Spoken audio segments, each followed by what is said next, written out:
Ni yang nak bersih kolam kita beli alat lengkap dia. Lepas tu kita angkat sampah-sampah ataupun ke air kolam. Lepas tu kita beli pam, kita salurkan saluran tu dekat longkang. Banyak lumpur tau. Kita ingat nak give up, kita pergi kita cuba jugalah.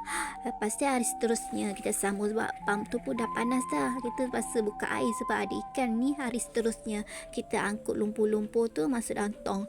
Lepas tu kita tengok seram kan. Kita terpaksa buka air lagi. Ni hari yang ketiga dah. Lepas tu banyak kan lumpur ni. Kita terpaksa angkut-angkut lagi.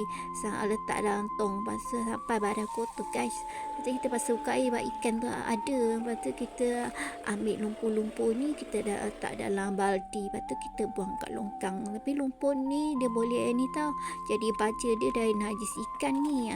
Macam-macam lah apa yang ada kolam tu. Lepas tu jatuh kan. Dia buang kat longkang. Banyak lagi lumpur ni. Ni hari yang keberapa ini? Hari kelima rasanya. Lepas tu kita sambung lagi. Kita pasal buka air sebab ikan dalam tu. Kesian kalau tak ada air, ikan tak boleh hidup. Lepas tu seterusnya kita sediakan water je apa yang barang patut. Ini cara kita turun. Kita pakai kasut boot dulu lah, safety boot. Lepas tu kita angkat apa tu najis-najis air ni lebih-lebih dekat letak dalam badi. Kita bersih-bersihkan dinding. Kita angkat dalam apa tu tank. Kita angkat lumpur-lumpur je ni, lumpur lama. Lepas tu kita pun sakit pegang, kita duduk je iling-iling. Lepas tu kita ketuk bersih-bersih ni. Bahaya ni kena ke ikan, badan dia luka guys. Sampai tercabut benda tu. Ikan geli tu dia diam, dia bila tak ada air. Dia tak agresif pun, dia baik sangat.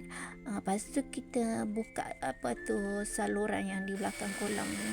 Lepas tu kita bersih-bersihkan pakai water jet. Kita bersih-bersihkan lah apa yang patut. Kita pakai water jet, situlah caranya. Kita bersih-bersihkan lumpur tu pakai water jet, dinding-dinding, cermin semua. Lepas tu kita bersih-bersihkan semua guys.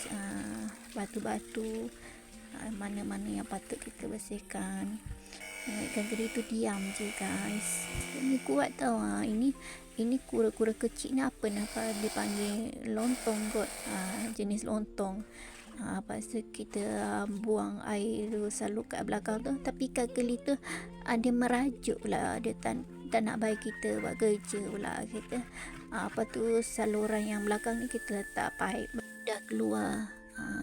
Lepas tu kita sediakan air klorin hari seterusnya. Lepas tu kita tutup lah guys. Kita buka air tu, tengok kura-kura tu dia seronok tak ada healing. Air bersih ni memang suka kura-kura ni kalau air bersih. Tapi kita tak ada duit nak beli pam lagi. Kita buat apa yang patut lah. Lepas tu ni air apa klorin. Ni hari seterusnya lah.